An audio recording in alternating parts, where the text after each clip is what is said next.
ਸਤਿ ਸ਼੍ਰੀ ਅਕਾਲ, ਸਵਾਗਤ ਹੈ ਸਾਰੇ ਹੀ ਦਰਸ਼ਕਾਂ ਦਾ। ਮੈਂ ਹਾਂ ਗਗਨਦੀਪ ਸਿੰਘ ਤੇ ਲੈ ਕੇ ਹਾਜ਼ਰ ਹਾਂ ਪੰਜਾਬ ਇਸ ਵੇਲੇ ਦਾ ਇੱਕ ਖਾਸ ਨਿਊਜ਼ ਬੁਲੇਟਿਨ, ਜਿਸ ਦੇ ਵਿੱਚ ਵੱਖ-ਵੱਖ ਮਸਲਿਆਂ ਦੇ ਉੱਤੇ ਗੱਲਬਾਤ ਕਰਦੇ ਹਾਂ। ਤੇ ਸਭ ਤੋਂ ਪਹਿਲਾਂ ਰੁੱਖ ਪ੍ਰਸ਼ਾਂਤ ਕਿਸ਼ੋਰ ਦੀ ਖਬਰ ਦੇ ਵੱਲ ਕਰਾਂਗੇ। ਜੀ ਹਾਂ, ਪੰਜਾਬ ਸਰਕਾਰ ਹੁਣ ਕਸੂਤੀ ਘਿਰ ਚੁੱਕੀ ਹੈ।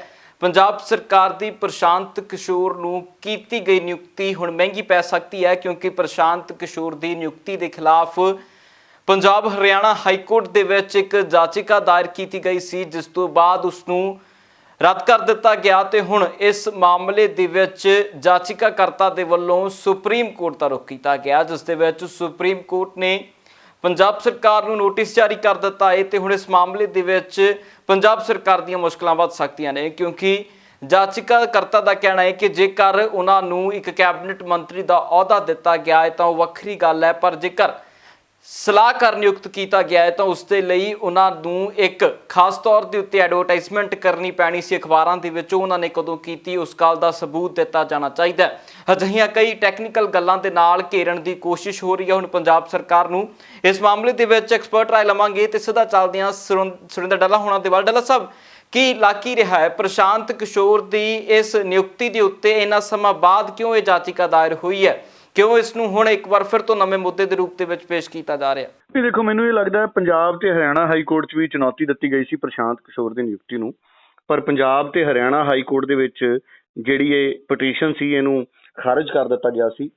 ਤੇ ਹੁਣ ਜਿਹੜੀ ਗੱਲ ਹੋ ਰਹੀ ਹੈ ਕਿ ਸੁਪਰੀਮ ਕੋਰਟ ਦੇ ਵਿੱਚ ਹੁਣ ਇਹਨੂੰ ਚੁਣੌਤੀ ਦਿੱਤਾ ਗਿਆ ਕਿਉਂਕਿ ਨੈਤਿਕਤਾ ਦੇ ਆਧਾਰ ਤੇ ਦੇਖਿਆ ਜਾਵੇ ਤਾਂ ਇਸ ਤਰੀਕੇ ਦੀਆਂ ਜਿਹੜੀਆਂ ਨਿਯੁਕਤੀਆਂ ਨੇ ਇਹ ਸ਼ੁੱਧ ਸਿਆਸੀ ਨਿਯੁਕਤੀਆਂ ਨੇ। ਜਦੋਂ ਪ੍ਰਿੰਸੀਪਲ ਐਡਵਾਈਜ਼ਰ ਦੇ ਤੌਰ ਤੇ, ਮੁੱਖ ਪ੍ਰਿੰਸੀਪਲ ਐਡਵਾਈਜ਼ਰ ਦੇ ਤੌਰ ਤੇ ਪ੍ਰਸ਼ਾਂਤ ਕਿਸ਼ੋਰ ਨੂੰ ਕੈਪਟਨ ਅਮਰਿੰਦਰ ਸਿੰਘ ਨੇ ਨਿਯੁਕਤ ਕੀਤਾ। ਹਾਲਾਂਕਿ ਸਰਕਾਰੀ ਸਹੂਲਤਾਂ ਉਹਨਾਂ ਕੋਲੇ ਸਾਰੀਆਂ ਨੇ, ਉਹਨਾਂ ਕੋਲੇ ਦਫ਼ਤਰ, ਉਹਨਾਂ ਕੋਲੇ ਟੈਲੀਫੋਨ, ਉਹਨਾਂ ਕੋਲੇ ਘਰ, ਉਹਨਾਂ ਕੋਲੇ ਮੁਲਾਜ਼ਮ, ਸਹਾਇਕ ਸਟਾਫ, ਸੋ ਸਿਰਫ ਤਨਖਾਹ ਹੀ ਉਹਨਾਂ ਦੀ 1 ਰੁਪਏ ਲਾਈ ਗਈ ਹੈ। ਮੈਨੂੰ ਇਹ ਲੱਗਦਾ ਕਿ ਕਿਸੇ ਵੀ ਸਰਕਾਰ ਕੋਲੇ ਪਹਿਲਾਂ ਹੀ ਕਈ ਤਰ੍ਹਾਂ ਦੇ ਸਲਾਹਕਾਰ ਨਿਯੁਕਤ ਨੇ। ਨੈਤਿਕਤਾ ਦੇ ਆਧਾਰ ਤੇ ਗੱਲ ਕਰੀਏ, ਜਦੋਂ ਪੰਜਾਬ ਦੇ ਖਜ਼ਾਨੇ ਤੇ ਐਡਾ ਬੋਝ ਹੈ, ਹਜ਼ਾਰਾਂ ਕਰੋੜ ਰੁਪਏ ਪੰਜਾਬ ਦੇ ਖਜ਼ਾਨੇ ਤੇ, 2.5 ਲੱਖ ਕਰੋੜ ਤੋਂ ਜ਼ਿਆਦਾ ਦਾ ਪੰਜਾਬ ਕਰਜ਼ਈ ਹੈ, ਤੇ 5ਵੇਂ ਸਾਲ 'ਚ ਜਾ ਕੇ ਇਸ ਤਰੀਕੇ ਦੀ ਸਲਾਹਕਾਰ ਦੀ ਜਿਹੜੀ ਨਿਯੁਕਤੀ ਹੈ ਕਿਤੇ ਨਾ ਕਿਤੇ ਨੈਤਿਕਤਾ ਦੇ ਆਧਾਰ ਤੇ ਕੋਈ ਬਹੁਤੀ ਜ਼ਿਆਦਾ ਵਾਜਬ ਨਹੀਂ ਲੱਗਦੀ। ਇਹ ਇੱਕ ਸਿਆਸੀ ਨਿਯੁਕਤੀ ਲੱਗਦੀ ਹੈ। ਬੜਾ ਚੰਗਾ ਹੁੰਦਾ ਕੈਪਟਨ ਅਮਰਿੰਦਰ ਸਿੰਘ ਉਹਨਾਂ ਨੂੰ ਸਰਕਾਰੀ ਨਿਯੁਕਤੀ ਦੇਣ ਦੀ ਬਜਾਏ ਆਪਣੀ ਪਾਰਟੀ ਦੇ ਆਧਾਰ ਦੇ ਉੱਤੇ ਕਿਸੇ ਤਰ੍ਹਾਂ ਦੀ ਕੋਈ ਨਿਯੁਕਤੀ ਦੇ ਦਿੰਦੇ, ਭਾਵੇਂ ਉਹਨਾਂ ਨੂੰ ਉਹਦੇ 'ਚ ਜਿੰਨੀ ਮਰਜ਼ੀ ਸਹੂਲਤਾਂ ਤੇ ਉਹ ਪੈਸੇ ਦਿੰਦੇ ਆਪਣੀ ਪਾਰਟੀ ਵੱਲੋਂ, ਕਿਸੇ ਨੂੰ ਕੋਈ ਇਤਰਾਜ਼ ਨਹੀਂ ਸੀ ਹੋਣਾ। ਮੈਨੂੰ ਇਹ ਲੱਗਦਾ ਹੈ ਕਿ ਹੁਣ ਸੁਪਰੀਮ ਕੋਰਟ ਦਾ ਅਧਿਕਾਰ ਖੇਤਰ ਹੈ, ਸੁਪਰੀਮ ਕੋਰਟ ਇਹਦੇ 'ਤੇ ਕੀ ਫੈਸਲਾ ਕਰਦੀ ਹੈ। ਪਰ ਮੈਨੂੰ ਲੱਗਦਾ ਕਿ ਸੁਪਰੀਮ ਕੋਰਟ ਨੂੰ ਕੋਈ ਜ਼ਰੂਰ ਗਾਈਡਲਾਈਨਸ ਜਾਂ ਦਿਸ਼ਾ ਨਿਰਦੇਸ਼ ਤੈਅ ਕਰਨੇ ਚਾਹੀਦੇ ਨੇ ਪੋਲੀਟੀਕਲ ਲੋਕਾਂ ਨੂੰ, ਤਾਂ ਕਿ ਜਿਹੜੇ ਲੋਕਾਂ ਦੇ ਟੈਕਸਾਂ ਤੋਂ ਇਕੱਠਾ ਹੋਇਆ ਪੈਸਾ ਹੈ ਉਹਦੀ ਬਹੁਤ ਸੋਚ ਸਮਝ ਕੇ ਸਹਿਯੋਗ ਵਰਤੋਂ ਹੋਵੇ। ਅੱਜ ਦੇ ਸਮੇਂ 'ਚ ਜਦੋਂ ਸਾਡੀਆਂ ਸਰਕਾਰਾਂ ਆਕਸੀਜਨ ਦਾ ਪ੍ਰਬੰਧ ਨਹੀਂ ਕਰ ਸਕੀਆਂ, ਹਸਪਤਾਲਾਂ 'ਚ ਬੈੱਡਾਂ ਦਾ ਇੰਤਜ਼ਾਮ ਨਹੀਂ ਕਰ ਸਕੀਆਂ, ਸਰਕਾਰਾਂ ਸਲਾਹਕਾਰਾਂ ਦੇ ਨਾਮ ਤੇ ਏਡੀਆਂ ਨਿਯੁਕਤੀਆਂ ਕਰਕੇ ਭਾਵੇਂ ਤਨਖਾਹ 1 ਰੁਪਈਆ, ਪਰ ਜਿੰਨੀਆਂ ਸਹੂਲਤਾਂ, ਭੱਤੇ, ਮੁਲਾਜ਼ਮ, ਕਰਮਚਾਰੀ ਉਹਨਾਂ ਨਾਲ ਕੰਮ ਕਰਨਗੇ, ਉਹਨਾਂ ਤੇ ਵੀ ਖਰਚਾ ਹੁੰਦਾ ਨਾ, ਉਹਨਾਂ ਦੀਆਂ ਵੀ ਤਨਖਾਹਾਂ ਜਿਹੜੀਆਂ ਨੇ ਉਹ ਸਰਕਾਰ ਵੱਲੋਂ ਹੀ ਜਾ ਰਹੀਆਂ ਨੇ ਨਾ। ਸੋ ਇਹ ਮੇਰੀ ਨਿੱਜੀ ਰਾਏ ਹੈ ਕਿ ਸੁਪਰੀਮ ਕੋਰਟ ਨੂੰ ਜ਼ਰੂਰ ਇਹਦੇ ਤੇ ਕੋਈ ਹਦਾਇਤ ਦੇਣੀ ਚਾਹੀਦੀ ਹੈ ਔਰ ਇਹੋ ਜਿਹੀਆਂ ਨਿਯੁਕਤੀਆਂ ਦੇ ਉੱਤੇ ਰੋਕ ਲੱਗਣੀ ਚਾਹੀਦੀ ਹੈ। ਮੈਂ ਵੀ ਇਸ ਗੱਲ ਦੇ ਨਾਲ ਸਹਿਮਤ ਹਾਂ, ਬਾਕੀ ਫੈਸਲਾ ਹੁਣ ਸੁਪਰੀਮ ਕੋਰਟ ਨੇ ਦੇਣਾ। ਤੇ ਉਧਰ ਰੁੱਖ ਪੰਜਾਬ ਕਾਂਗਰਸ ਦੇ ਅੰਦਰੂਨੀ ਵਿਵਾਦ ਦੇ ਵੱਲ ਵੀ ਕਰਾਂਗੇ। ਪੰਜਾਬ ਕਾਂਗਰਸ ਦੇ ਵਿੱਚ ਖੜਾ ਹੋਇਆ ਅੰਦਰੂਨੀ ਸੰਕਟ ਹਜੇ ਰੁਕਦਾ ਨਜ਼ਰ ਨਹੀਂ ਆ ਰਿਹਾ। ਨਵਜੋਤ ਸਿੰਘ ਸਿੱਧੂ ਦਾ ਖੇਮਾ ਇੱਕ ਪਾਸੇ ਹੈ ਤੇ ਕੈਪਟਨ ਅਮਰਿੰਦਰ ਸਿੰਘ ਦਾ ਖੇਮਾ ਇੱਕ ਪਾਸੇ। ਨਵਜੋਤ ਸਿੰਘ ਸਿੱਧੂ ਦੇ ਟਵੀਟਾਂ ਦੀਆਂ ਫਾਈਲਾਂ ਇਕੱਠੀਆਂ ਕੀਤੀਆਂ ਜਾ ਰਹੀਆਂ ਨੇ ਤੇ ਉਹ ਹਾਈ ਕਮਾਂਡ ਦੇ ਤੱਕ ਪਹੁੰਚਾਉਣ ਦੀ ਗੱਲ ਹੋ ਰਹੀ ਹੈ। ਉਧਰ ਪ੍ਰਗਟ ਸਿੰਘ ਦੇ ਵੱਲੋਂ ਵੀ ਲਗਾਤਾਰ ਕੈਪਟਨ ਅਮਰਿੰਦਰ ਸਿੰਘ ਦੀ ਕਾਰਗੁਜ਼ਾਰੀ ਦੇ ਉੱਤੇ ਹੀ ਸਵਾਲ ਚੁੱਕੇ ਜਾ ਰਹੇ ਨੇ।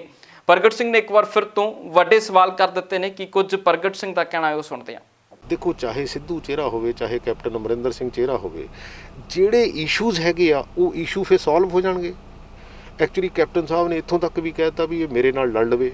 ਅੱਛਾ, ਜੇ ਪਟਿਆਲੇ ਲੜ ਵੀ ਲਓਗੇ, ਮੰਨ ਲਓ ਇੱਕ ਪਾਸੇ ਸਿੱਧੂ ਲੜ ਰਿਹਾ, ਇੱਕ ਪਾਸੇ ਕੈਪਟਨ ਅਮਰਿੰਦਰ ਸਿੰਘ ਲੜ ਰਿਹਾ, ਤੇ ਜਿਹੜੇ ਫਿਰ ਇਸ਼ੂ ਆ ਉਹ ਫਿਰ ਸੋਲਵ ਹੋ ਗਏ, ਉਹਨਾਂ ਦਾ ਕੀ ਹੋਊਗਾ? ਐਕਚੁਅਲੀ ਲੋਕੀ ਬੇਸਿਕਲੀ ਇਸ ਗੱਲ ਨੂੰ ਨਹੀਂ ਦੇਖਦੇ। ਲੋਕਾਂ ਨੂੰ ਕੰਮ ਪਿਆਰਾ ਹੈ, ਚੰਮ ਨਹੀਂ ਪਿਆਰਾ ਹੈਗਾ। ਜੇ ਕੰਮ ਕਰੋਗੇ ਤਾਂ ਹੀ ਜਿਹੜਾ ਆ ਲੋਕੀ ਤੁਹਾਡੇ ਨਾਲ ਰਹਿਣਗੇ। ਨਹੀਂ, ਦੇਖੋ, ਅਲਟੀਮੇਟਲੀ ਤਾਂ ਸਾਨੂੰ ਸਿਸਟਮ ਤਾਂ ਠੀਕ ਕਰਨਾ ਪਊਗਾ ਨਾ। ਸਾਨੂੰ ਗਵਰਨਮੈਂਟ ਦੀ ਅਰਨਿੰਗ ਵਧਾਉਣੀ ਪਊਗੀ, ਸਾਨੂੰ ਐਕਸਪੈਂਸਿਸ ਜਿਹੜੇ ਜਿੱਥੇ ਜ਼ਰੂਰਤ ਹੈਗੀ ਉਹ ਕਰਨੇ ਪੈਣਗੇ ਸਾਨੂੰ ਬੇਸਿਕਲੀ। ਕਿਉਂਕਿ ਦੇਖੋ ਹੁਣ ਹੈ ਉਹ ਕੀ ਰਿਹਾ ਵੀ ਸਾਡੇ 3 ਲੱਖ ਕਰੋੜ ਦਾ ਕਰਜ਼ਾ, 30-35 ਹਜ਼ਾਰ ਕਰੋੜ ਰੁਪਈਆ ਤਾਂ ਬੇਸਿਕਲੀ ਅਸੀਂ ਇੰਟਰਸਟ ਹੀ ਦੇਵਾਂਗੇ। 30 ਤੋਂ 32,000 ਕਰੋੜ ਰੁਪਈਆ ਜਾਂ 35,000 ਕਰੋੜ ਰੁਪਈਆ ਜਿਹੜਾ ਪੇ ਪੈਕੇਜ ਹੈਗਾ, ਪੇ ਤੇ ਪੈਨਸ਼ਨਾਂ ਹੈਗੀਆਂ, ਸਾਡੀ ਇੰਨੀ ਕੀ ਅਰਨਿੰਗ ਹੈ। ਉਹ ਤਾਂ ਅਸੀਂ ਕਰ ਸਕਦੇ ਹਾਂ ਜੇ ਅਸੀਂ ਜਿਹੜਾ ਆਊਟ ਆਫ ਬਾਕਸ ਸੋਚਾਂਗੇ, ਤਾਂ ਕਿ ਅੱਛਾ ਫਿਰ ਕਰਪਸ਼ਨ ਹੈ, ਕਿਉਂਕਿ ਜਿਹੜਾ ਬਿਜ਼ਨਸਮੈਨ ਆ ਇੱਥੋਂ ਭੱਜਣ ਦੀ ਤਿਆਰੀ ਕਰਦਾ, ਅਸੀਂ ਤਾਂ ਕਹਿੰਦੇ ਆ ਨਾ ਕਿ ਇਹ ਸਿੰਗਲ ਡੋਰ ਜਿਹੜੀ ਹੈਗੀ ਆ ਕਲੀਅਰੈਂਸ ਹੈਗੀ ਆ, ਪਰ ਸਿੰਗਲ ਡੋਰ ਵਾਲੀ ਗੱਲ ਹੈ ਨਹੀਂ ਗੀ। ਹਰ ਜਗ੍ਹਾ 'ਤੇ ਬੰਦਿਆਂ ਨੇ ਆਪਣੀਆਂ ਦੁਕਾਨਾਂ ਖੋਲ੍ਹੀਆਂ ਹੈਗੀਆਂ। ਸੋ ਇਸ ਕਰਕੇ ਇਹਨੂੰ ਸਾਰੀ ਨੂੰ ਸੁਹਿਰਦਤਾ ਨਾਲ ਸੋਚ ਕੇ ਇਹਨੂੰ ਸਾਰੀ ਨੂੰ ਇੱਕ ਉਸ ਲੈ ਦੇ ਵਿੱਚ ਸਾਨੂੰ ਲਿਆਉਣਾ ਪਊਗਾ, ਆਈਦਰ ਬਿਊਰੋਕਰੈਟ ਔਰ ਪੋਲੀਟੀਸ਼ੀਅਨ, ਠੀਕ ਹੈ ਨਾ। ਔਰ ਜਿਹੜਾ ਇਹ ਸਾਡਾ ਜਿਹੜਾ ਪੂਰੇ ਦਾ ਪੂਰਾ ਤੰਤਰ ਹੈਗਾ, ਇਹਨੂੰ ਸਾਰੇ ਨੂੰ ਜੇ ਦਰੁਸਤ ਕਰਨ ਦੀ ਜ਼ਰੂਰਤ ਹੈਗੀ, ਅਸੀਂ ਕਰੀਏ, ਕਰਕੇ ਹੀ ਅਸੀਂ ਗਾਂਹ ਤੁਰ ਸਕਦੇ ਹਾਂ। ਹਲਕਾ ਗਿੱਦੜਬਾਹਾ ਤੋਂ ਕਾਂਗਰਸੀ ਐਮਐਲਏ ਰਾਜਾ ਵੜਿੰਗ ਅਕਸਰ ਹੀ ਸੋਸ਼ਲ ਮੀਡੀਆ ਦੇ ਉੱਤੇ ਐਕਟਿਵ ਨਜ਼ਰ ਆਉਂਦੇ ਨੇ। ਉਹਨਾਂ ਦੇ ਵੱਲੋਂ ਇੱਕ ਵਾਰ ਫਿਰ ਤੋਂ ਇੱਕ ਵੀਡੀਓ ਆਪਣੇ ਸੋਸ਼ਲ ਮੀਡੀਆ ਅਕਾਊਂਟ ਦੇ ਜ਼ਰੀਏ ਜਾਰੀ ਕੀਤੀ ਗਈ ਹੈ। ਇਸ ਵੀਡੀਓ ਦੇ ਵਿੱਚ ਇੱਕ ਪਾਸੇ ਜਿੱਥੇ ਉਹਨਾਂ ਕਰੋਨਾ ਮਹਾਮਾਰੀ ਨੂੰ ਲੈ ਕੇ ਆਮ ਲੋਕਾਂ ਨੂੰ ਸੁਚੇਤ ਰਹਿਣ ਦੀ ਅਪੀਲ ਕੀਤੀ ਹੈ, ਤੇ ਨਾਲ ਹੀ ਉਹਨਾਂ ਨੇ ਨਿੱਜੀ ਹਸਪਤਾਲਾਂ ਨੂੰ ਵੀ ਨਿਸ਼ਾਨੇ ਦੇ ਉੱਤੇ ਰੱਖਿਆ। ਉਹਨਾਂ ਨੇ ਨਿੱਜੀ ਹਸਪਤਾਲਾਂ ਨੂੰ ਇਸ ਗੱਲ ਦੇ ਲਈ ਸਲਾਹ ਦਿੱਤੀ ਹੈ ਕਿ ਕਿਸੇ ਤੋਂ ਵੀ ਵੱਧ ਪੈਸੇ ਨਾ ਵਸੂਲੇ ਜਾਣ। ਜੋ ਪੰਜਾਬ ਸਰਕਾਰ ਦੇ ਵੱਲੋਂ ਰਾਸ਼ੀ ਤੈਅ ਹੋਈ ਹੈ, ਉਸੇ ਰਾਸ਼ੀ ਦੇ ਤਹਿਤ ਪੈਸੇ ਵਸੂਲੇ ਜਾਣ। ਲੱਖਾਂ ਰੁਪਏ ਵਸੂਲਣ ਵਾਲੇ ਹਸਪਤਾਲਾਂ ਦੇ ਖਿਲਾਫ ਕਾਰਵਾਈ ਹੋਏਗੀ। ਤੇ ਨਾਲ ਹੀ ਉਹਨਾਂ ਨੇ ਇਸ ਗੱਲ ਦੀ ਅਪੀਲ ਆਮ ਲੋਕਾਂ ਨੂੰ ਵੀ ਕੀਤੀ ਹੈ ਕਿ ਜੇਕਰ ਕਿਸੇ ਹਸਪਤਾਲ ਦੇ ਵੱਲੋਂ ਫਾਲਤੂ ਪੈਸੇ ਤੁਹਾਡੇ ਤੋਂ ਵਸੂਲੇ ਜਾਂਦੇ ਨੇ ਤਾਂ ਇਸ ਗੱਲ ਦੀ ਜਾਣਕਾਰੀ ਰਾਜਾ ਵੜਿੰਗ ਹੋਣਾ ਨੂੰ ਦਿੱਤੀ ਜਾਵੇ, ਉਹ ਤੁਹਾਡੀ ਮਦਦ ਜ਼ਰੂਰ ਕਰਨਗੇ। ਇਸ ਗੱਲ ਦਾ ਦਾਅਵਾ ਰਾਜਾ ਵੜਿੰਗ ਨੇ ਕੀਤਾ ਹੈ ਤੇ ਇੱਕ ਨੰਬਰ ਵੀ ਉਹਨਾਂ ਦੇ ਵੱਲੋਂ ਜਾਰੀ ਕੀਤਾ ਗਿਆ ਜਿਸ ਦੇ ਉੱਤੇ ਤੁਸੀਂ ਆਪਣੀ ਗੱਲ ਰਾਜਾ ਵੜਿੰਗ ਤੱਕ ਪਹੁੰਚਾ ਸਕਦੇ ਹੋ। ਤੇ ਹੋਰ ਕੀ ਕੁਝ ਰਾਜਾ ਵੜਿੰਗ ਕਹਿ ਰਹੇ ਨੇ ਉਹ ਸੁਣਦੇ ਹਾਂ। ਸਾਰੇ ਹਸਪੀਟਲ ਬਹੁਤ ਕੰਮ ਕਰ ਰਹੇ ਨੇ, ਮੈਂ ਉਹਨਾਂ ਦਾ ਧੰਨਵਾਦੀ ਹਾਂ, तमाम ਡਾਕਟਰ ਸਾਹਿਬਾਨਾਂ ਦਾ। ਪਰ ਮੇਰੀ ਉਹਨਾਂ ਨੂੰ ਬੇਨਤੀ ਹੈ ਕਿ ਪੈਸੇ ਚਾਰਜ ਘੱਟ ਕਰੋ। ਇਨਸਾਨੀਅਤ, ਰੱਬ ਤੋਂ ਡਰਨਾ ਚਾਹੀਦਾ ਹੈ। ਕਈ ਹਸਪੀਟਲ ਬਹੁਤ ਵਧੀਆ ਇਲਾਜ ਵੀ ਕਰ ਰਹੇ ਨੇ, ਮੈਂ ਉਹਨਾਂ ਦਾ ਧੰਨਵਾਦੀ ਹਾਂ, ਔਰ ਡਾਕਟਰ ਸਾਹਿਬ ਦਾ ਅੱਗੇ ਮੈਂ ਸਿਰ ਝੁਕਾਉਣਾ ਹੈ। ਲੇਕਿਨ ਕਈ ਬਹੁਤ ਪੈਸੇ ਲੈ ਰਹੇ ਆ, ਜਿਹੜੇ ਲੱਖਾਂ ਦੀ ਤਾਦਾਦ 'ਚ ਪੈਸਾ ਲੈ ਰਹੇ ਆ, ਉਹ ਬਿਲਕੁਲ ਇਹ ਗਲਤ ਕੰਮ ਨਾ ਕਰੋ ਜੀ। ਹਾਂ, ਮੈਂ ਸਮਝਦਾ ਕਿ 6-7 ਹਜ਼ਾਰ ਰੁਪਇਆ ਤੁਹਾਡਾ ਖਰਚਾ ਆ ਜਾਂਦਾ ਹੈ ਇੱਕ ਦਿਨ ਦਾ ਕੋਵਿਡ ਪੇਸ਼ੈਂਟ ਦਾ, ਉਹ ਲੇਕਿਨ ਜਿਹੜਾ ਲੱਖ 1.5 ਲੱਖ ਇਦਾਂ ਪੈਸੇ ਲੈ ਰਹੇ ਆ, ਮੈਨੂੰ ਲੱਗਦਾ ਕਿ ਇਹ ਚੰਗੀ ਗੱਲ ਨਹੀਂ ਹੈ। ਔਰ ਕਿਸੇ ਵੀ ਵਿਅਕਤੀ ਨੂੰ ਅਗਰ ਇੰਨੇ ਪੈਸਿਆਂ ਤੋਂ ਵੱਧ ਗਵਰਨਮੈਂਟ ਗਾਈਡਲਾਈਨ ਤੋਂ ਵੱਧ ਚਾਰਜ ਕਰ ਰਿਹਾ ਕੋਈ ਹਸਪੀਟਲ, ਤਾਂ ਕਿਰਪਾ ਕਰਕੇ ਸ਼ਿਕਾਇਤ ਕਰੋ। ਮੇਰੇ ਪੇਜ ਤੇ ਕਰ ਦਿਓ, ਮੇਰੇ ਮੋਬਾਈਲ ਤੇ ਕਰ ਦਿਓ, ਮੇਰੇ WhatsApp ਤੇ ਕਰ ਦਿਓ। ਮੇਰੇ ਬੰਦਿਆਂ ਦਾ ਜਿਹੜਾ ਮੈਂ ਤੁਹਾਨੂੰ ਦਿੱਤਾ, ਅਸੀਂ ਇੱਕ ਪਾਇਆ ਕਿ ਜੇ ਕਿਸੇ ਨੂੰ ਕੋਈ ਦਿੱਕਤ ਹੋਵੇ ਉਹਦੇ ਤੇ ਕਰ ਦਿਓ, ਤਾਂ ਤੁਹਾਨੂੰ ਦਿੱਕਤ ਨਹੀਂ ਆਏਗੀ ਕਿਸੇ ਪ੍ਰਕਾਰ ਦੀ ਵੀ। ਤੋਂ ਘੱਟ ਰੇਟ ਲਵਾਂਗੇ ਤੇ ਰੇਟ ਵੀ ਘੱਟ ਲਵਾਵਾਂਗੇ ਜੇ ਹਸਪੀਟਲ ਕੋਈ ਵੱਧ ਚਾਰਜ ਕਰ ਰਿਹਾ ਗਵਰਨਮੈਂਟ ਗਾਈਡਲਾਈਨ ਤੋਂ। 7,000 ਮੈਨੂੰ ਲੱਗਦਾ ਇੱਕ ਖਰਚਾ ਆ ਜਾਂਦਾ ਹੈ ਦਿਨ ਦਾ, ਜਿੰਨੇ ਕ ਆਪਣੇ ਹਸਪੀਟਲ ਹੈ। ਇਸ ਤੋਂ ਵੱਧ ਕੋਈ ਚਾਰਜ ਕਰ ਰਿਹਾ ਤਾਂ ਮੈਨੂੰ ਲੱਗਦਾ ਕਿ ਉਹ ਪੈਸੇ ਤੋਂ ਵੱਧ ਚਾਰਜ ਕਰ ਰਿਹਾ, ਉਹਦੀ ਜ਼ਰੂਰ ਸ਼ਿਕਾਇਤ ਕਰੋ। ਸੋ ਹੈਲਪਲਾਈਨ ਨੰਬਰ ਦਿੱਤੇ ਹੋਏ ਆ ਤੁਹਾਨੂੰ, ਉਹਨਾਂ ਨੂੰ ਦੱਸ ਦਿਓ ਤੇ ਮੈਨੂੰ ਦੱਸਿਓ, ਅਸੀਂ ਉਹਦੇ ਤੇ ਬਣਦੀ ਕਾਰਵਾਈ ਕਰਾਂਗੇ। ਸੋ ਡਾਕਟਰ ਸਾਹਿਬਾਨਾਂ ਨੂੰ ਬੇਨਤੀ ਹੈ ਕਿ ਕਿਰਪਾ ਕਰਕੇ ਕਿਸੇ ਨੂੰ ਮਿਸਗਾਈਡ ਨਾ ਕਰੋ। ਤੁਸੀਂ ਬਹੁਤ ਚੰਗੇ ਕੰਮ ਕਰ ਰਹੇ ਹੋ, ਤੁਸੀਂ ਕਈ ਤਾਂ ਡਾਕਟਰ ਇੰਨਾ ਵਧੀਆ ਕੰਮ ਕਰ ਰਹੇ ਆ, ਮੈਂ ਮੇਰਾ ਸਿਰ ਝੁਕਦਾ ਉਹਨਾਂ ਨੂੰ ਵੇਖ ਕੇ। ਸੋ ਆਈ ਨੋ ਕਿ ਸਭ ਕੁਝ ਠੀਕ ਹੋ ਜਾਊਗਾ, ਬਾਬਾ ਜੀ ਸੁੱਖ ਰੱਖਣਗੇ।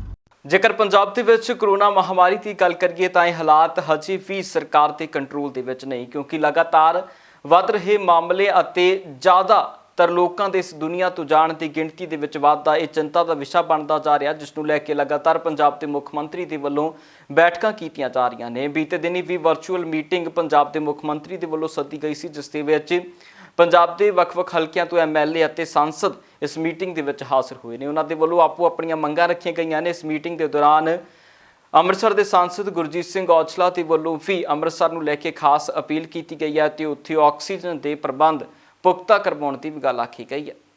ਅੱਜ ਪੰਜਾਬ ਦੇ ਵਿੱਚ ਫੈਲ ਰਹੇ ਕਰੋਨਾ ਨੂੰ ਲੈ ਕੇ ਮੁੱਖ ਮੰਤਰੀ ਕੈਪਟਨ ਅਮਰਿੰਦਰ ਸਿੰਘ ਜੀ ਦੇ ਨਾਲ ਵਰਚੁਅਲ ਕਾਨਫਰੰਸ ਹੋਈ, ਜਿਹਦੇ ਵਿੱਚ ਸਾਡੇ ਲੋਕ ਸਭਾ ਮੈਂਬਰ ਤੇ ਰਾਜ ਸਭਾ ਮੈਂਬਰਾਂ ਨੇ ਸ਼ਿਰਕਤ ਕੀਤੀ, ਜਿਹਦੇ ਵਿੱਚ ਉਹਨਾਂ ਨੂੰ ਪ੍ਰੈਜੈਂਟੇਸ਼ਨ ਦੇ ਕੇ ਦੱਸਿਆ ਗਿਆ ਵੀ ਕਿਸ ਤਰੀਕੇ ਦੇ ਨਾਲ ਹਾਲਾਤ ਜਿਹੜੇ ਆ ਉਹ ਪੰਜਾਬ 'ਚ ਦਿਨ ਬ ਦਿਨ ਜਿਹੜੇ ਆ ਉਹ ਵਿਗੜ ਰਹੇ ਨੇ। ਔਰ ਉਹਦੇ ਵਾਸਤੇ ਸਭ ਤੋਂ ਵੱਡੀ ਸ਼ਾਰਟੇਜ ਜਿਹੜੀ ਹੈ ਆਕਸੀਜਨ ਦੀ ਹੈ। ਸੋ ਸਾਰੇ ਮੈਂਬਰ ਸਾਹਿਬਾਨ ਨੇ ਵਿਸ਼ਵਾਸ ਦਿਵਾਇਆ ਕਿ ਅਸੀਂ ਸੰਪੂਰਨ ਤੌਰ ਤੇ ਕਰੋਨਾ ਦੀ ਲੜਾਈ ਦੇ ਵਿੱਚ ਸਾਰੇ ਇਕਮੁੱਠ ਹੋ ਕੇ ਇਸ ਦੇ ਵਿਰੁੱਧ ਜੰਗ ਜਿਹੜੀ ਉਹ ਲੜੀ ਜਾਏਗੀ। ਔਰ ਕੇਂਦਰ ਦੇ ਵਿੱਚ ਗ੍ਰਹਿ ਮੰਤਰੀ ਦੇ ਨਾਲ, ਹੈਲਥ ਮਿਨਿਸਟਰ ਦੇ ਨਾਲ ਤੇ ਹੋਰ ਵੀ ਜਿੱਥੇ ਲੋੜ ਪੈਂਦੀ ਹੈ ਸਾਨੂੰ, ਅਸੀਂ ਸਾਰੇ ਮੈਂਬਰ ਪਾਰਲੀਮੈਂਟ ਇਕੱਠੇ ਹੋ ਕੇ ਆਕਸੀਜਨ ਦੀ ਔਰ ਜਿਹੜੇ ਟੈਂਕਰ ਨੇ ਜਿਨ੍ਹਾਂ 'ਚ ਆਕਸੀਜਨ ਲੈ ਕੇ ਆਂਦੀ ਜਾਂਦੀ ਹੈ, ਕੋਈ ਸਪੈਸ਼ਲ ਟੈਂਕਰ ਨੇ ਉਹਨਾਂ ਦੇ, ਉਹ ਸਾਡੇ ਕੋਲ ਬੜੀ ਵੱਡੀ ਸ਼ਾਰਟੇਜ ਹੈ। ਉਹਨਾਂ ਦੀ ਲੜਾਈ ਜਿਹੜੀ ਹੈ ਉਹ ਕੇਂਦਰ ਦੇ ਨਾਲ ਜਾ ਕੇ ਗੱਲਬਾਤ ਕਰਕੇ ਉਹਦਾ ਮਸਲਾ ਜਿਹੜਾ ਹੱਲ ਕੀਤਾ ਜਾਏਗਾ। ਕਿਉਂਕਿ ਅੰਮ੍ਰਿਤਸਰ ਦੀ ਆਲਰੇਡੀ 2 ਹਫ਼ਤੇ ਹੋ ਗਏ ਆ, ਉਹਦੀ ਮੈਂ ਗੱਲ ਰੱਖੀ ਕਿ ਪਾਕਿਸਤਾਨ ਤੋਂ ਜਿਹੜੀ ਆਕਸੀਜਨ ਹੈ ਉਹ ਸਰਕਾਰ ਨੂੰ ਲੈ ਲੈਣੀ ਚਾਹੀਦੀ। ਉਹਦੇ ਵੰਡੇ ਚਾਹੇ ਕਣਕ ਦੇ ਦਈਏ, ਚਾਹੇ ਕੋਈ ਹੋਰ ਵਸਤੂ ਉਹਨਾਂ ਨੂੰ ਦੇ ਦਈਏ, ਪਰ ਉਹ ਗੱਲਬਾਤ ਦੇ ਵਿੱਚ ਇਹ ਪਤਾ ਲੱਗਾ ਕਿ ਹੁਣ ਇਸ ਵੇਲੇ ਕਰੋਨਾ ਦੀ ਮਹਾਂਮਾਰੀ ਜਿਹੜੀ ਪਾਕਿਸਤਾਨ ਦੇ ਵਿੱਚ ਵੀ ਵੱਧ ਰਹੀ ਹੈ, ਸ਼ਾਇਦ ਉਹ ਸਾਨੂੰ ਨਾ ਦੇ ਸਕਣ। ਪਰ ਉਸ ਤੋਂ ਇਲਾਵਾ ਅਸੀਂ ਬੇਨਤੀ ਕੀਤੀ ਕਿ ਜਿਹੜੀਆਂ ਵੀ NGO ਜਿੱਦਾਂ ਸਰਬੱਤ ਦਾ ਭਲਾ ਹੈ, ਉਹਨਾਂ ਨੇ 50% ਉਹਨਾਂ ਆਪਣੇ ਵੱਲੋਂ ਪੈਸੇ ਪਾ ਕੇ ਔਰ 50% ਸਰਕਾਰ ਪਾ ਕੇ 10 ਆਕਸੀਜਨ ਜਨਰੇਟਰ ਜਿਹੜੇ ਆ ਉਹ ਲਾਉਣ ਦਾ ਉਹਨਾਂ ਨੇ ਪ੍ਰਸਤਾਵ ਦਿੱਤਾ ਹੈ। ਸੋ CM ਸਾਹਿਬ ਨੇ ਉਹ ਵੀ ਮਨਜ਼ੂਰ ਕੀਤਾ ਕਿ ਬਿਲਕੁਲ ਉਹਨਾਂ ਨਾਲ ਗੱਲ ਕਰਕੇ ਜਿਹੜੇ ਵੀ ਉਹ ਮਦਦ ਲੈਣੀ ਚਾਹੁੰਦੇ ਉਹਨਾਂ ਤੋਂ ਲਈ ਜਾਵੇ। ਤੇ MP ਲੈਡ ਜਿਹੜਾ ਹੈ ਉਹ ਸੰਪੂਰਨ ਤੌਰ ਤੇ CM ਸਾਹਿਬ ਦੇ ਕਹਿਣ ਦੇ ਉੱਤੇ ਉਹਨਾਂ ਨੇ ਕਿਹਾ ਕਿ ਜਿਹੜਾ ਵੱਧ ਤੋਂ ਵੱਧ ਜਿਹੜਾ ਹੈ ਹਸਪੀਟਲ ਨੂੰ ਯੂਜ਼ ਕਰੋ। ਉਹ ਵੀ ਸਾਰੇ ਮੈਂਬਰ ਪਾਰਲੀਮੈਂਟ ਨੇ ਉਹ ਗੱਲ ਮੰਨੀ ਹੈ। ਸੋ ਜਿਹੜੀ ਸਭ ਤੋਂ ਵੱਡੀ ਦਿੱਕਤ ਦੀ ਗੱਲ ਇਹ ਹੈ ਕਿ ਆਉਣ ਵਾਲੇ ਸਮੇਂ ਦੇ ਵਿੱਚ ਇਹਦੀ ਭਿਅੰਕਰ ਜਿਹੜੀ ਦੇਖਿਆ ਉਹ ਦੇਖਣ ਨੂੰ ਮਿਲਣੀ ਹੈ। ਪਰ ਆਪਾਂ ਨੂੰ ਸਭਨਾਂ ਨੂੰ ਲੋਕਾਂ ਨੂੰ ਸਮਝਣਾ ਪਏਗਾ ਤੇ ਲੋਕਾਂ ਨੂੰ ਅਪੀਲ ਕਰਦੇ ਆ ਕਿ ਇਹ ਗਾਈਡਲਾਈਨ ਜ਼ਰੂਰ ਫੋਲੋ ਕਰੋ। ਕੋਈ ਇਹੋ ਜਿਹਾ ਮਾਹੌਲ ਪੈਦਾ ਨਾ ਕਰੀਏ ਜਿਹਦੇ ਕਰਕੇ ਇੰਝ ਲੱਗੇ ਕਿ ਇਹ ਬਿਮਾਰੀ ਦੀ ਜਿਹੜੀ ਭਿਅੰਕਰਤਾ ਉਹਨੂੰ ਸਮਝਦੇ ਨਹੀਂ, ਉਹਦੀ ਨਜਾਕਤ ਨੂੰ ਨਹੀਂ ਸਮਝਦੇ, ਕਿਉਂਕਿ ਮੌਤ ਦਰ ਜਿਹੜੀ ਹੈ ਉਹ ਬਹੁਤ ਜ਼ਿਆਦਾ ਵੱਧ ਰਹੀ ਹੈ। ਉਧਰ ਸੁਖਬੀਰ ਸਿੰਘ ਬਾਦਲ ਦੇ ਵੱਲੋਂ ਪੰਜਾਬ ਸਰਕਾਰ ਨੂੰ ਨਿਸ਼ਾਨੇ ਦੇ ਉੱਤੇ ਲਿਆ ਗਿਆ। ਉਹਨਾਂ ਕੈਪਟਨ ਅਮਰਿੰਦਰ ਸਿੰਘ ਨੂੰ ਸੰਬੋਧਨ ਕਰਦਿਆਂ ਇੱਕ ਵੀਡੀਓ ਜਾਰੀ ਕੀਤੀ ਜਿਸ ਦੇ ਵਿੱਚ ਉਹਨਾਂ ਦਾ ਕਹਿਣਾ ਸੀ ਕਿ ਕੈਪਟਨ ਅਮਰਿੰਦਰ ਸਿੰਘ ਪ੍ਰਧਾਨ ਮੰਤਰੀ ਮੋਦੀ ਜਾਂ ਕੇਂਦਰ ਸਰਕਾਰ ਨੂੰ ਚਿੱਠੀਆਂ ਲਿਖਣ ਦੀ ਬਜਾਏ ਪੰਜਾਬ ਦੇ ਵਿੱਚ ਵੈਕਸੀਨੇਸ਼ਨ ਦੀ ਘਾਟ ਨੂੰ ਪੂਰਾ ਕਰਨ ਦੇ ਵੱਲ ਧਿਆਨ ਦੇਣ ਅਤੇ ਇਸ ਵੈਕਸੀਨ ਨੂੰ ਐਕਸਪੋਰਟ ਕਰਾਉਣ ਤਾਂ ਜੋ ਪੰਜਾਬ ਦੇ ਵਿੱਚ ਵੈਕਸੀਨੇਸ਼ਨ ਪੂਰੇ ਵਧੀਆ ਤਰੀਕੇ ਦੇ ਨਾਲ ਹੋ ਸਕੇ। ਹੋਰ ਕੀ ਕੁਝ ਸੁਖਬੀਰ ਸਿੰਘ ਬਾਦਲ ਕਹਿ ਰਹੇ ਨੇ ਉਹ ਸੁਣਦੇ ਹਾਂ। ਲੋੜ ਦਵਾਈਆਂ ਦੀ ਹੈ, ਲੋੜ ਆਕਸੀਜਨ ਦੀ ਹੈ। ਆਕਸੀਜਨ ਦੀ ਬੜੀ ਕਮੀ ਹੈ ਤੇ ਆਕਸੀਜਨ ਕਿੱਥੋਂ ਆ ਸਕਦੀ ਹੈ? ਹਿੰਦੁਸਤਾਨ ਵਿੱਚ ਜਿਹੇ ਹਾਲਾਤ ਹੈ ਉਹ ਜੀ ਮੈਨੂੰ ਲੱਗਦਾ ਅਗਲੇ 2 ਮਹੀਨੇ ਵੀ ਪੂਰੀ ਆਕਸੀਜਨ ਪੂਰੀ ਕਰਨੀ ਬਹੁਤ ਮੁਸ਼ਕਿਲ ਹੋਣਾ ਹੈ। ਮੈਂ ਪੰਜਾਬ ਸਰਕਾਰ ਨੂੰ ਬੇਨਤੀ ਕਰਦਾ ਕਿ ਬਾਹਰੋਂ ਇੰਪੋਰਟ ਅਲਾਉਡ ਹੋ ਗਿਆ ਹੈ। ਤਕਰੀਬਨ 5000 ਜੇ ਆਪਾਂ ਆਕਸੀਜਨ ਦੇ ਜਿਹੜੇ ਕਨਸੈਂਟਰੇਟਰਸ ਆਪਾਂ ਇੰਪੋਰਟ ਕਰੀਏ, ਜਿਹੜੇ ਇੱਕ ਆਕਸੀਜਨ ਕਨਸੈਂਟਰੇਟਰ ਉਹ ਹੁੰਦਾ ਹੈ ਕਿ ਇੱਕ ਮਸ਼ੀਨ ਹੁੰਦੀ ਹੈ ਜਿਹੜੀ ਆਕਸੀਜਨ ਬਣਾ ਦਿੰਦੀ ਹੈ, ਲਗਾਤਾਰ ਆਕਸੀਜਨ ਬਣਾਉਂਦੀ ਰਹਿੰਦੀ ਹੈ। ਸੋ ਜੇ 5000 ਮਸ਼ੀਨਾਂ ਆਪਾਂ ਇੰਪੋਰਟ ਕਰ ਲਈਏ, ਕੋਈ ਔਖਾ ਨਹੀਂ ਹੈ, 15 ਦਿਨਾਂ ਦੇ ਅੰਦਰ ਅੰਦਰ ਉਹ ਮਸ਼ੀਨਾਂ ਆਪਣੇ ਪੰਜਾਬ ਪਹੁੰਚ ਸਕਦੀਆਂ। ਆ ਜਿਹੜੀ SGPC ਨੇ 4 ਦਿਨਾਂ 'ਚ ਆ ਜਿਹੜੇ 100 ਬੈੱਡ ਦਾ ਇੰਤਜ਼ਾਮ ਕੀਤਾ ਹੈ, ਇਹਨਾਂ ਨੇ ਵੀ ਇੰਪੋਰਟ ਕੀਤੀਆਂ। ਦਿੱਲੀ ਗੁਰਦੁਆਰਾ ਪ੍ਰਬੰਧਕ ਕਮੇਟੀ ਨੇ ਵੀ 150 ਮਸ਼ੀਨਾਂ ਇੰਪੋਰਟ ਕੀਤੀਆਂ ਬਾਹਰੋਂ, ਜਿਹੜੀਆਂ ਆ ਵੀ ਗਈਆਂ। ਸੋ ਪੰਜਾਬ ਸਰਕਾਰ ਵਾਸਤੇ ਇੰਨੀ ਮੁਸ਼ਕਿਲ ਦਾ ਕੰਮ ਨਹੀਂ ਹੈ। ਜੋ 5000 ਤੁਸੀਂ ਆਕਸੀਜਨ ਦੇ ਮਸ਼ੀਨਾਂ ਇੰਪੋਰਟ ਕਰ ਲਓਗੇ, ਦੇਖੋ ਕਿੰਨੀਆਂ ਜਾਨਾਂ ਬਚ ਜਾਂਦੀਆਂ। 5000 ਲੋਕਾਂ ਨੂੰ ਆਕਸੀਜਨ ਇੱਕ ਟਾਈਮ ਤੇ ਤੁਸੀਂ ਦੇ ਸਕੋਗੇ। ਦੂਜੀ ਗੱਲ ਜਿਹੜੀ ਮੈਂ ਕਹਿਣਾ ਚਾਹੁੰਦਾ ਪੰਜਾਬ ਸਰਕਾਰ ਨੂੰ, ਵੈਕਸੀਨੇਸ਼ਨ ਬਹੁਤ ਜ਼ਰੂਰੀ ਹੈ। ਜਿਵੇਂ ਮੈਂ ਪਹਿਲੀ ਵੀ ਕਿਹਾ ਸੀ ਕਿ ਆ ਜੰਗ ਵੈਕਸੀਨੇਸ਼ਨ ਕਰਕੇ ਜਿੱਤੀ ਜਾ ਸਕਦੀ ਹੈ। ਜੈ ਜੀ ਹਾਲਾਤ ਆਪਣੇ ਦੇਸ਼ 'ਚ ਹੈ, ਮੈਨੂੰ ਨਹੀਂ ਲੱਗਦਾ 1 ਸਾਲ ਵੀ ਆਪਾਂ ਨੂੰ ਵੈਕਸੀਨੇਸ਼ਨ ਪੂਰੇ ਹੋ ਸਕਣਗੇ।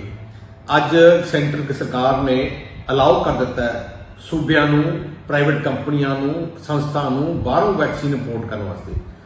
ਸੋ ਪੰਜਾਬ ਸਰਕਾਰ ਨੂੰ ਇਮੀਡੀਏਟਲੀ ਤਕਰੀਬਨ 50 ਲੱਖ ਵੈਕਸੀਨੇਸ਼ਨ ਬਾਹਰੋਂ ਇੰਪੋਰਟ ਕਰ ਲੈਣੇ ਚਾਹੀਦੇ, ਜਿਹੜਾ ਮੈਨੂੰ ਲੱਗਦਾ 1 ਮਹੀਨੇ ਦੇ ਅੰਦਰ ਅੰਦਰ ਆ ਸਕਦੇ ਆ। ਤੇ ਆਪਣਾ ਨਿਸ਼ਾਨਾ ਹੋਣਾ ਚਾਹੀਦਾ ਪੰਜਾਬ ਸਰਕਾਰ ਦਾ ਕਿ ਆਪਾਂ ਅਗਲੇ 4-5 ਮਹੀਨਿਆਂ ਦੇ ਅੰਦਰ ਸਟੇਟ ਦੀ ਆਈਜੀ ਡਰਾਈਵ ਸ਼ੁਰੂ ਕਰੀਏ, ਜਿਹਦੇ ਨਾਲ ਸਾਰੀ ਜਨਤਾ ਨੂੰ ਵੈਕਸੀਨੇਸ਼ਨ ਲੱਗ ਜੇ।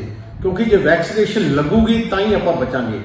ਸੋ ਸੈਂਟਰ ਦੇ ਜੇ ਤੁਸੀਂ ਨਿਰਭਰ ਰਹੇ, ਜੇ ਤੁਸੀਂ ਸੈਂਟਰ ਦੇ ਚਿੱਠੀਆਂ ਲਿਖਣ ਨਾਲ ਕੁਝ ਨਹੀਂ ਹੋਣਾ, ਟੈਲੀਫੋਨ ਕਰਨਾ ਕੁਝ ਨਹੀਂ ਹੋਣਾ।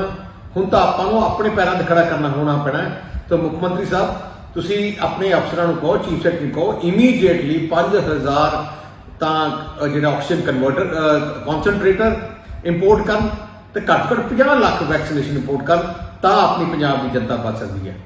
ਉਧਰ ਦਿੱਲੀ ਦੇ ਮੁੱਖ ਮੰਤਰੀ ਅਰਵਿੰਦ ਕੇਜਰੀਵਾਲ ਦੇ ਵੱਲੋਂ ਇੱਕ ਪੱਤਰ ਲਿਖਿਆ ਗਿਆ ਹੈ ਦੇਸ਼ ਦੇ ਪ੍ਰਧਾਨ ਮੰਤਰੀ ਨਰਿੰਦਰ ਮੋਦੀ ਦੇ ਨਾਮ ਅਤੇ ਉਹਨਾਂ ਦਾ ਧੰਨਵਾਦ ਕੀਤਾ ਗਿਆ। ਇਸ ਦੇ ਵਿੱਚ ਅਰਵਿੰਦ ਕੇਜਰੀਵਾਲ ਨੇ ਆਕਸੀਜਨ ਦੀ ਘਾਟ ਦੇ ਪੂਰਾ ਹੋਣ ਦਾ ਜ਼ਿਕਰ ਕੀਤਾ ਹੈ। ਇਹ ਸਾਫ਼ ਤਸਵੀਰਾਂ ਨੇ ਕਿ ਬੀਤੇ ਦਿਨੀ ਦਿੱਲੀ ਦੇ ਵਿੱਚ ਆਕਸੀਜਨ ਦੀ ਘਾਟ ਦੇ ਕਰਕੇ ਕਈ ਵੱਡੀ ਗਿਣਤੀ ਦੇ ਵਿੱਚ ਲੋਕ ਇਸ ਦੁਨੀਆ ਤੋਂ ਜਾ ਚੁੱਕੇ ਨੇ ਅਤੇ ਉਹਨਾਂ ਦੇ ਪਰਿਵਾਰਕ ਮੈਂਬਰਾਂ ਦੇ ਵੱਲੋਂ ਲਗਾਤਾਰ ਦਿੱਲੀ ਸਰਕਾਰ ਅਤੇ ਕੇਂਦਰ ਸਰਕਾਰ ਦੇ ਖਿਲਾਫ ਵੀ ਆਪਣੀ ਭੜਾਸ ਕੱਢੀ ਗਈ ਸੀ ਅਤੇ ਪ੍ਰਸ਼ਾਸਨ ਦੀਆਂ ਨਲਾਇਕੀਆਂ ਨੂੰ ਪੇਸ਼ ਕੀਤਾ ਜਾ ਰਿਹਾ ਸੀ। ਪਰ ਹੁਣ ਆਕਸੀਜਨ ਦੀ ਘਾਟ ਪੂਰੀ ਹੋਣ ਦੀ ਗੱਲ ਅਰਵਿੰਦ ਕੇਜਰੀਵਾਲ ਦੇ ਵੱਲੋਂ ਆਖੀ ਜਾ ਰਹੀ ਹੈ। ਉਹਨਾਂ ਦਾ ਕਹਿਣਾ ਹੈ ਕਿ ਹਰ ਰੋਜ਼ 700 ਟਨ ਆਕਸੀਜਨ ਦੀ ਜ਼ਰੂਰਤ ਜਿਹੜੀ ਹੈ ਦਿੱਲੀ ਨੂੰ ਪੈਂਦੀ ਹੈ ਤੇ ਹੁਣ ਬੀਤੇ ਦਿਨੀ ਜਿਹੜੀ ਦਿੱਲੀ ਦੇ ਵਿੱਚ 720 ਟਨ ਦੇ ਕਰੀਬ ਜਿਹੜੀ ਆਕਸੀਜਨ ਪਹੁੰਚੀ ਹੈ, ਜਿਸ ਦੇ ਕਾਰਨ ਹੁਣ ਉੱਥੇ ਆਕਸੀਜਨ ਦੀ ਕਮੀ ਨਹੀਂ ਆਏਗੀ ਅਤੇ ਉਹਨਾਂ ਨਾਲ ਹੀ ਅਪੀਲ ਕੀਤੀ ਹੈ ਕਿ ਇਸ ਕੋਟੇ ਨੂੰ ਘਟਾਇਆ ਨਾ ਜਾਵੇ ਅਤੇ ਨਾ ਹੀ ਇਸ ਨੂੰ ਰੋਕਿਆ ਜਾਵੇ ਤਾਂ ਜੋ ਦਿੱਲੀ ਦੇ ਲੋਕਾਂ ਦੀ ਆਕਸੀਜਨ ਦੇ ਕਾਰਨ ਇਸ ਸੰਸਾਰ ਤੋਂ ਜਾਣ ਦੀ ਕੋਈ ਖਬਰ ਨਾ बने। पिछले कुछ दिनों से दिल्ली के अंदर ऑक्सीजन की भारी कमी चल रही थी। दिल्ली को आज जितनी हमारी हॉस्पिटल्स हैं, जितने हमारी हेल्थ इंफ्रास्ट्रक्चर है, इसको चलाने के लिए 700 टन ऑक्सीजन की डेली ज़रूरत है। लेकिन दिल्ली को मिल रही थी किसी दिन 300, किसी दिन 350, किसी दिन 400, किसी दिन 450।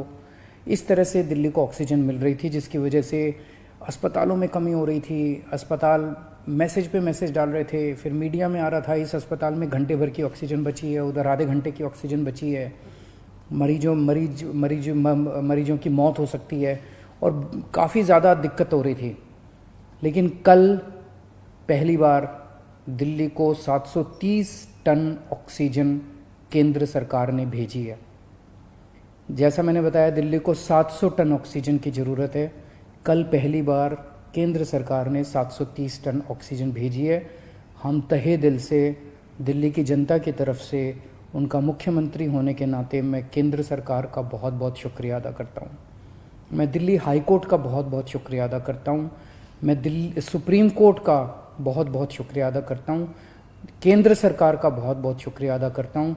इन सब के प्रयासों से हम लोगों को कल 730 टन ऑक्सीजन मिली। हम तहे दिल से शुक्रगुजार हैं। बहुत सारी जानें बचेंगी इसकी वजह से, इस एक कदम की वजह से। लेकिन एक दिन 700 टन ऑक्सीजन आने से काम नहीं चलेगा।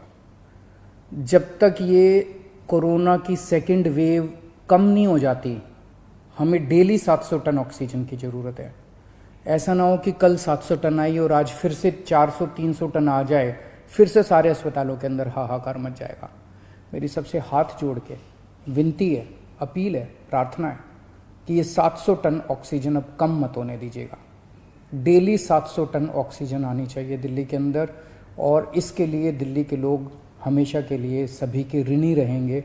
हम सब लोग शुक्रगुजार रहेंगे। ਉਧਰ ਦਿੱਲੀ ਦੇ ਵਿੱਚ ਕੋਰੋਨਾ ਦੇ ਲਗਾਤਾਰ ਖਤਰਨਾਕ ਰੂਪ ਦੇ ਚੱਲਦਿਆਂ ਹੁਣ ਦਿੱਲੀ ਦੇ ਵਪਾਰੀਆਂ ਦੇ ਵੱਲੋਂ ਇੱਕ ਅਪੀਲ ਕੀਤੀ ਗਈ ਹੈ। ਹਾਲਾਂਕਿ ਦਿੱਲੀ ਦੇ ਵਪਾਰੀ ਪਹਿਲਾਂ ਹੀ ਇਸ ਗੱਲ ਦਾ ਐਲਾਨ ਕਰ ਚੁੱਕੇ ਸਨ ਕਿ 17 ਮਈ ਤੱਕ ਉਹਨਾਂ ਦੇ ਵੱਲੋਂ ਆਪਣੀ ਇੱਛਾ ਦੇ ਨਾਲ ਇੱਕ ਲੋਕਡਾਊਨ ਰੱਖਿਆ ਜਾਏਗਾ, ਭਾਵ ਕਿ ਵਪਾਰੀ ਆਪਣੇ ਦੁਕਾਨਾਂ ਨਹੀਂ ਖੋਲਣਗੇ। ਪਰ ਹੁਣ ਵਪਾਰੀਆਂ ਦੇ ਵੱਲੋਂ ਦਿੱਲੀ ਦੇ ਮੁੱਖ ਮੰਤਰੀ ਅਤੇ ਪ੍ਰਧਾਨ ਮੰਤਰੀ ਨੂੰ ਇੱਕ ਚਿੱਠੀ ਲਿਖ ਕੇ ਅਪੀਲ ਕੀਤੀ ਗਈ ਹੈ ਕਿ ਦਿੱਲੀ ਦੇ ਵਿੱਚ ਫਿਲਹਾਲ ਦੇ ਲਈ 17 ਮਈ ਤੱਕ ਸੰਪੂਰਨ ਲੋਕਡਾਊਨ ਰੱਖਿਆ ਜਾਵੇ ਤਾਂ ਜੋ ਇਸ ਮਹਾਮਾਰੀ ਦੇ ਵੱਧ ਰਹੀ ਚੇਨ ਨੂੰ ਤੋੜਿਆ ਜਾ ਸਕੇ ਅਤੇ ਆਮ ਲੋਕ ਇਸ ਮਹਾਮਾਰੀ ਦੀ ਜਕੜ ਦੇ ਵਿੱਚੋਂ ਬਾਹਰ ਆ ਸਕਣ। दिल्ली में कोरोना जिस तेजी के साथ में बढ़ रहा है, उसको देख करके दिल्ली का व्यापारी वर्ग बुरी तरीके से चिंतित है। आज दिल्ली में दिल्ली के व्यापारिक संगठनों की एक वीडियो कॉन्फ्रेंस हुई और उसमें यह निर्णय लिया गया कि आगामी 17 मई तक दिल्ली के व्यापारिक संगठन स्वैच्छिक लॉकडाउन करेंगे, यानी कि बाजार बंद रहेंगे, दुकानें बंद रहेंगी। लेकिन इसी बीच हमने आज दिल्ली के उपराज्यपाल श्री अनिल बैजल से और दिल्ली के मुख्यमंत्री श्री अरविंद केजरीवाल से पत्र भेज करके यह आग्रह किया है कि 10 मई को समाप्त होने वाला लॉकडाउन 17 मई तक के लिए बढ़ा दिया जाए। निश्चित रूप से दिल्ली में आज कोरोना को लेकर के जो स्थिति है, उसमें अस्पताल में बिस्तर नहीं है, ऑक्सीजन नहीं है, वेंटिलेटर का अभाव है, दवाइयां नहीं मिल रही हैं, ऑक्सीजन की रीफिलिंग नहीं हो रही है। इसके अलावा बहुत भयानक स्थिति दिल्ली के अंदर में है। ऐसे में यदि हमारा कोई व्यापारी दुकान खोलता है और कोरोना से संक्रमित हो जाता है तो उसको कोई इलाज भी नहीं मिलेगा। इस बात को ध्यान में रखते हुए दिल्ली के व्यापारियों ने यह निर्णय लिया है। ਪੰਜਾਬ ਇਸ ਵੇਲੇ ਦੇ ਵਿੱਚ ਫਿਲਹਾਲ ਲਈ ਇੰਨਾ ਹੀ। ਫਿਰ ਮੁੜ ਹਾਜ਼ਰ ਹੋਵਾਂਗੇ ਨਵੀਆਂ ਤੇ ਤਾਜ਼ਾ ਅਪਡੇਟਸ ਦੇ ਨਾਲ। ਤਦ ਤੱਕ ਲਈ ਮੈਨੂੰ ਦਿਓ ਇਜਾਜ਼ਤ। ਬਹੁਤ ਬਹੁਤ ਧੰਨਵਾਦ।